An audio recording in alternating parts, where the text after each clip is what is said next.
Salam à toutes et à tous. Aujourd'hui, on va traiter l'exercice 44 physique. On commence. Voilà l'énoncé de l'exercice. Donc, encore une fois, nous avons le dipôle RL, mais cette fois-ci, on a un régime variable. On va lire ensemble l'exercice. Pour déterminer l'inductance L d'une bobine idéale, ça veut dire quoi une bobine idéale? Ça veut dire que sa résistance est négligeable. Donc, je viens de le mentionner ici. On réalise le montage électrique ci-contre. Voilà, donc on a réalisé le montage suivant. Le plus important, c'est le générateur. Donc, nous avons un GBF, c'est-à-dire un générateur à basse fréquence, qui va nous fournir un courant alternatif. Alors, un courant alternatif, c'est un courant qui varie de manière périodique. Donc, soit sinusoïdal, soit carré, soit rectangulaire, soit triangulaire. Donc, ici, nous avons un signal triangulaire. Donc, le courant fourni par le générateur, c'est un courant variable. Alors, premièrement, à un instant t égale à 0, on ferme l'interrupteur K. Alors, on va fermer l'interrupteur K et on visualise sur l'écran d'un oscilloscope la tension UR aux bornes du conducteur ohmique, c'est-à-dire la tension UR aux bornes du conducteur ohmique. Nous avons la masse et nous avons l'entrée Y1. Donc l'entrée Y1, c'est pour UR. Et puis la tension UL aux bornes de la bobine. Voilà la tension UL aux bornes de la bobine. Nous avons la masse et l'entrée Y2. Donc Y2, il correspond à la tension UL. Alors, nous avons les sensibilités verticales, c'est-à-dire l'échelle.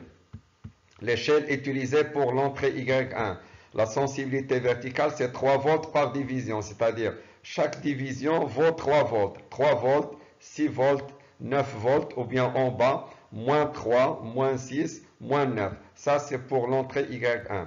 Ici, vous avez la sensibilité verticale de la deuxième entrée, deuxième voie de l'oscilloscope. 0,2 volts pour cette entrée, chaque division 0,2 volts, 0,4, 0,6 ou bien moins 0,2, moins 0,4, moins 0,6. Et vous avez aussi la sensibilité horizontale, c'est-à-dire l'axe du temps horizontal, ou bien ce qu'on appelle le balayage, ou bien ce qu'on appelle aussi la vitesse de balayage. Nous avons ici 1 milliseconde par division, c'est-à-dire ici 1 milliseconde, 2 millisecondes, 3 millisecondes, 4 et ainsi de suite. Donc pour chaque oscilloscope, l'axe vertical il correspond à la tension, l'axe horizontal il correspond au temps. Alors, première question. Donnez l'expression de la tension UR et celle de la tension UL. Question de cours. On va commencer par la tension UL. Voilà. Qu'est-ce que vous remarquez ici? La tension UL, elle est représentée dans ce sens. Alors, si vous comparez avec le sens positif du courant, donc nous avons ici la convention récepteur. Le sens du vecteur de la flèche de la tension, elle est contraire, opposée au courant. Donc, nous avons quelle situation? Nous avons la convention récepteur. Je viens de le mentionner ici. Dans ce cas, on va écrire normalement UL égale à RI plus L dérivée du courant. Et puisque la bobine est idéale, R égale à 0, donc ça sera simplifié, UL égale à R fois la dérivée du courant. Maintenant, pour la tension UR, remarquez que la tension UR, elle est normalement le sens, la convention récepteur, elle doit être dans ce sens pour qu'elle soit opposée au sens du courant. Ici, nous avons la représentation dans le même sens que le courant. Cette situation, c'est ce qu'on appelle la convention générateur. C'est-à-dire, c'est comme si c'est la résistance qui fournit le courant. Alors, on doit inverser la tension. Dans ce cas, voilà, c'est le plus important ici. UR égale à moins RI. Alors, si vous considérez le vecteur vers la droite, c'est la tension UR égale à RI. On a pris l'inverse, donc UR égale à moins R fois I. Voilà, c'est très important dans notre situation. La deuxième question, déterminer la valeur de la dérivée de la tension UR sur l'intervalle 0 t sur 2. Alors, vous remarquez que les courbes, ils sont périodiques. La courbe triangulaire que vous avez en noir, elle correspond à l'entrée Y1. Alors, si on dit l'entrée Y1, c'est-à-dire la tension UR. Donc, la courbe ici en noir, c'est la tension UR. Par contre, la courbe ou bien le graphique que vous avez ici en rouge, elle correspond à l'entrée Y2. Si je dis l'entrée Y2, c'est-à-dire, je dis ici la tension UL. Alors maintenant, on s'intéresse à la tension UL sur l'intervalle de 0 à T sur 2. De 0 à T, ça fait une période. Ça correspond à une période. Ici, nous avons une demi-période. Alors, on va essayer de calculer la dérivée de la tension UR. Et c'est quoi la dérivée de la tension UR? C'est le coefficient directeur. Alors, si on arrive à calculer le coefficient directeur, c'est-à-dire on a calculé la dérivée de la tension UR. Je passe à une nouvelle page. Donc, voilà. Donc, on aura ici, pardon. Donc, pour calculer la dérivée, je viens de dire, il faut calculer le coefficient. Donc, si j'utilise la partie de 0 à t sur 2, pour calculer le coefficient, je vais choisir, comme je viens de le dire, deux points. Je prends ce premier point et ce deuxième point. Et je remplace ici. Donc, quel est le coefficient?